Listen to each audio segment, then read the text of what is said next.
අපි බලමු මේ ධනහිසේ විවිධ වේදනා එන අවස්ථාවල් තියෙනවා. ඒ වගේම ඉන්ජරිස් ආබාධන අවස්ථාවලදී මේ ධනහිස ශක්තිමත් කිරීමට කරන්න පුළුවන් මූලික ව්‍යායාමයක් තමයි මේ quadriceps muscle එක. මේ කලවයේ තියෙන ඉදිරිපස තියෙන මේ මාංශපේශිය ශක්තිමත් කිරීමට පටන් ගන්නවා. ඒකට ඇක්ටිවේට් කරනවා කියලා කියන්නේ. ඒ වගේම isometric exercise එකක් කියලා කියනවා. අපි මේක මාංශපේශිය ධනිස්ස එහෙට මෙහෙට move කරන්නේ නැතුව ශක්තිමත් කරන්න පුළුවන් අවස්ථාවක් තමයි මේ කියන්නේ isometric strengthening of the quadriceps මේ මාංශ. ඒ කරන්න තියෙන්නේ මුලින්ම කකුල අඟල් දෙකක් විතර මෙහෙම ඔසවන්න. මේ වලලු කර තමන්ගේ පැත්තට හොඳට තදින් තද. එතකොට මේ මාංශ පේශිය තමන්ට දැනෙනවා තද වෙනවා.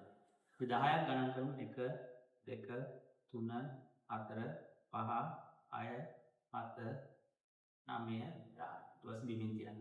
මේ ව්‍යායාමය දැන් එකවරයක් කරේ ඒ වගේ 10 සැරයක් කරන්න පුළුවන්. ටිකක් වෙලා ඉඳලා තව 10 සැරයක් ඒ ආකාරයෙන් 10 වාර ගන්න 3ක් ඔබට කරන්න පුළුවන්. ඒතරම් මේ මාංශ පේශී මූලික වශයෙන් ශක්තිමත් කිරීම සිදු කරන්න පුළුවන්. අපිට කියනවා quadriceps strengthening exercise එකක් කියලා.